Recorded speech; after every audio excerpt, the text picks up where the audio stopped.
So that's the second thing we are working on. And the inspiration in part for why that makes so much of sense comes from another book. It's called The Mystery of Capital. And there's a very well-known economist called Hernando de Soto. I'm sure at least 5 of you have heard of him, more. Now, Hernando de Soto was here 10 years ago in South Africa, and he was horrified because we were a relatively rich country, and there were so many little obstacles to people building up an asset.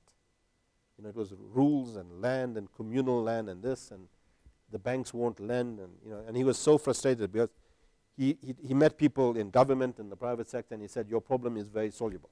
You couldn't get everybody without giving away houses. He hated the giving away houses thing. He was basically saying you've got to struggle and use your own money and build and do it incrementally, but eventually own an asset. Because once you own an asset, you can leverage and you can gear and you can make sure the next generation is going to do a hell of a lot better. So home ownership in developing countries is much more important in many ways than in developed countries, where you can have assets in many different forms. Here, the house is going to always be a very important part of what you build. So we have a commitment to deliver on those 300 houses. And it's going to be slow and difficult, but you know, we are getting quite a lot of traction in getting people to understand that you've got to save money, you'll leverage the PPC contribution, pay off your debt, then borrow against your pension fund, and you know, all sorts of very complicated financial advice. So what we've ended up doing is we're spending, for the 4-year period, we're spending about 8 or 9 million rands on paying the team that provides financial advice and support to our workers. So the 15 million was going to be 50,000 rand per worker that needs to build, and now we've added another 8 or 9 million, which is the cost of providing the quality of advice that is needed in order to solve the problem over a 3 or 4 year period. So if people are earning slightly better money and building towards an asset, then at least we've got 2 of the building blocks, in our view, to building a more sustainable workforce in PPC's case.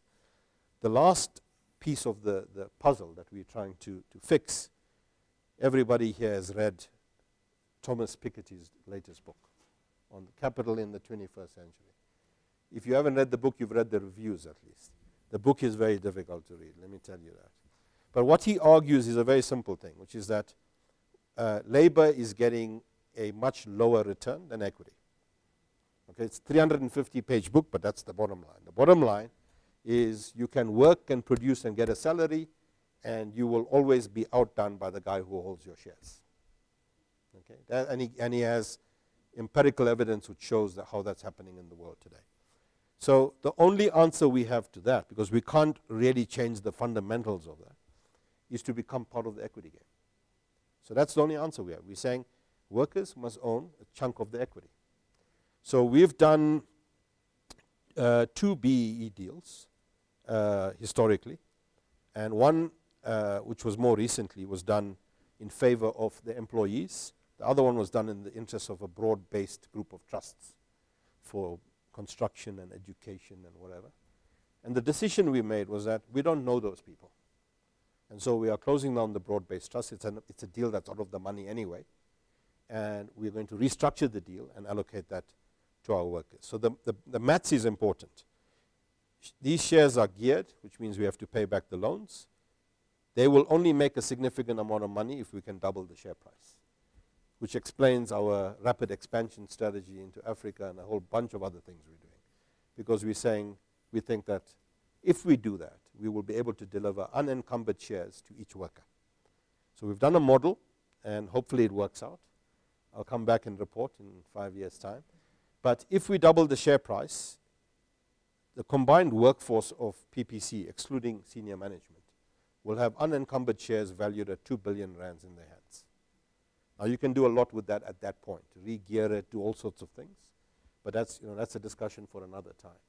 But that's the end of my story. So what we decided, having understood what was happening in the world, in the country, and in our business, we said, let's fix the 3 things that we think will make a sustainable difference. Let's create better salaries, close the gap, provide the ability to build an asset, and housing in particular, And thirdly, let's put some equity in the hands of the workers. So unencumbered means 2 billion will be equal to 5% of PPC shares in 2019, which is a nice number. If we can achieve that, which we think is quite achievable.